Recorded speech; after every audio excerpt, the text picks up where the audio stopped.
আকাশবাণী আগরতলা। স্থানীয় সংবাদ পড়ছি সিদ্ধার্থ শঙ্কর চৌধুরী। মুখ্যমন্ত্রী অধ্যাপক ডক্টর মানিক সাহা আগরতলা শহরে সৌরবিদ্যুৎ উৎপাদন ও ব্যবহারের জন্য জনগণকে আরও বেশি করে উৎসাহিত করতে সংশ্লিষ্ট দপ্তরের আধিকারিকদের পরামর্শ দিয়েছেন। গতকাল আগরতলায় পুর নিগম সহ বিভিন্ন শহর এলাকার বিদ্যুৎ এবং পানীয় জল ও স্বাস্থ্যবিধান দপ্তরের এক পর্যালোচনা সভায় মুখ্যমন্ত্রী এই পরামর্শ দেন। সভায় তিনি বিভিন্ন প্রকল্পের কাজ গুণগত মান বজায় রেখে সঠিক সময়ের মধ্যে শেষ করতে নির্দেশ দেন। পিএম সূর্যঘর মুফত বিজলি যোজনা সম্পর্কে বলতে গিয়ে বিদ্যুৎ মন্ত্রী রতনলাল নাথ জানান, এই প্রকল্পে এখন পর্যন্ত শহর এলাকাগুলোতে 2845টি সোলার ইউনিট বসানো হয়েছে। উত্তর পূর্বাঞ্চলের রাজ্যগুলোর একদল তাঁত শিল্পী ও কারিগর গতকাল রাষ্ট্রপতি ভবনে রাষ্ট্রপতি দ্রৌপদী মুর্মুর সঙ্গে সাক্ষাৎ করেন। আলাপচারিতার সময় তাঁরা রাষ্ট্রপতি ভবনের অ্যাট হোম অভ্যর্থনা অনুষ্ঠানের অভিজ্ঞতা তুলে ধরেন এবং তাঁদের প্রতিভা প্রদর্শনের সুযোগ করে দেওয়ার জন্য কৃতজ্ঞতা প্রকাশ করেন। রাষ্ট্রপতি মুর্মু তাঁর বক্তব্যে কারিগর ও তাঁতিদের সহায়তার প্রয়োজনীয়তার উপর জোর দেন, যাতে তাঁদের শৈল্পিক জ্ঞান যত বেশি সম্ভব মানুষের কাছে পৌঁছতে পারে এবং তাঁরা আত্মনির্ভরশীল হতে পারেন। ভারত ও নর্ডিক রাষ্ট্রগুলোর অংশদারিত্বকে এক নতুন উচ্চতায় নিয়ে যাওয়ার ঘোষণা করলেন প্রধানমন্ত্রী নরেন্দ্র মোদী। তৃতীয় ভারত নর্ডিক শীর্ষ সম্মেলনের পর গতকাল এক যৌথ সংবাদ সম্মেলনে তিনি জানান, এই দ্বিপাক্ষিক সম্পর্ককে এবার সবুজ প্রযুক্তি ও উদ্ভাবনী কৌশলগত অংশীদারত্বে উন্নীত করা হচ্ছে। প্রধানমন্ত্রী উল্লেখ করেন, বিগত এক দশকে দুই পক্ষের মধ্যে বাণিজ্য 4 গুণ এবং ভারতে নর্ডিক দেশগুলোর বিনিয়োগ প্রায় 200% বেড়েছে, যা উভয় দেশেই কর্মসংস্থান সৃষ্টি করেছে। অন্যদিকে নর্ডিক নেতারা গণতন্ত্র ও আন্তর্জাতিক নিয়মনীতির রক্ষার প্রতিশ্রুতি দিয়ে ভারতের সাথে কাজ করার আহ্বান জানান। পরিশেষে বৈশ্বিক ইস্যুতে প্রধানমন্ত্রী ইউক্রেন ও পশ্চিম এশিয়ায় সংঘাত বন্ধের দাবি জানান। সিভিল সার্ভিস প্রিলিমিনারি পরীক্ষা 2026-এর একটি কেন্দ্র হচ্ছে আগরতলায়ও। আগামী 24 মে উমাকান্ত একাডেমিতে এই কেন্দ্রে রাজ্যের যুবক যুবতীরা পরীক্ষায় বসবেন। পশ্চিম জেলার জেলা প্রশাসন জানিয়েছে, পরীক্ষা গ্রহণের প্রস্তুতি নেওয়া হয়েছে।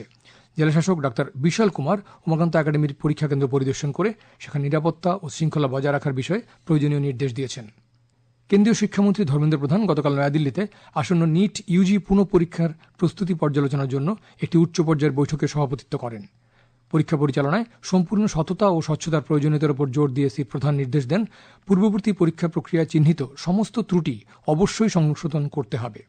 বৈঠকে পরীক্ষার ব্যবস্থার সঠিক পর্যবেক্ষণ এবং কার্যকর বাস্তবায়ন নিশ্চিত করার জন্য জেলা ম্যাজিস্ট্রেট এবং পুলিশ সুপারদের সাথে সমন্বয় সভা করার নির্দেশও দেওয়া হয়।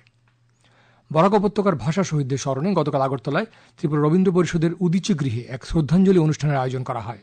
অনুষ্ঠান ছিল আলোচনা সভা এবং বহুভাষী কবিতা পাঠ। অনুষ্ঠানের শুরুতে ভাষা শহীদদের প্রতি শ্রদ্ধা জানিয়ে 1 মিনিট নীরবতা পালন করা হয়। ত্রিপুরা পাবলিশার্স গিল্ডের সভাপতি শুভব্রত দেব তাঁর ভাষণে ভাষা আন্দোলনের ঐতিহাসিক তাৎপর্য ও ভাষাগত সম্প্রীতির প্রয়োজনীয়তার উপর গুরুত্ব আরোপ করেন। এছাড়া বক্তব্য রাখেন কবি নন্দকুমার দেববর্মা, অধ্যাপক সেলিম শাহ ও কবি রামেশ্বর ভট্টাচার্য। বহুভাষী কবিতা পাঠে রাজ্যের বিশিষ্ট কবি সাহিত্যিকগণ অংশগ্রহণ করেন। অর্থমন্ত্রী প্রণজিৎ সিংহ রায় বলেছেন, সরকার পরিচালনা করাই শুধু নয়, প্রতিটি মানুষের সঙ্গে নিবিড় সম্পর্ক গড়ে তোলাই বিজেপির মূল উদ্দেশ্য। গতকাল আগরতলার নতুন নগরে পণ্ডিত দীনদয়াল উপাধ্যায় মহাপ্রশিক্ষণ অভিযানে অংশ নিয়ে তিনি একথা বলেন। শ্রী সিংহ রায় দলীয় সংগঠনকে মজবুত করতে জনসংযোগের উপর গুরুত্ব আরোপ করেন। প্রাক্তন মুখ্যমন্ত্রী মানিক সরকারের নেতৃত্বে সিপিআইএমের এক প্রতিনিধি দল গতকাল জিনানিয়ায় দলীয় নেতা তপন দাসের বাড়ি পরিদর্শন করেন। সম্প্রতি শ্রী দাসের বাড়িতে কথিত হামলার অভিযোগ প্রসঙ্গে শ্রী সরকার সংবাদ মাধ্যমকে বলেন, আক্রমণ করে কারো মনোভাব বা মতাদর্শ পরিবর্তন করা যায় না। তিনি এলাকায় সম্প্রীতি বজায় রাখার আহ্বান জানান। উত্তর জেলার কাঞ্চনপুর মহকুমায় ব্রু শরণার্থী শিবিরগুলোর সার্বিক উন্নয়ন কর্মসূচি নিয়ে গতকাল কাঞ্চনপুর মহকুমা শাসকের নেতৃত্বে এক পর্যালোচনা বৈঠক অনুষ্ঠিত হয়।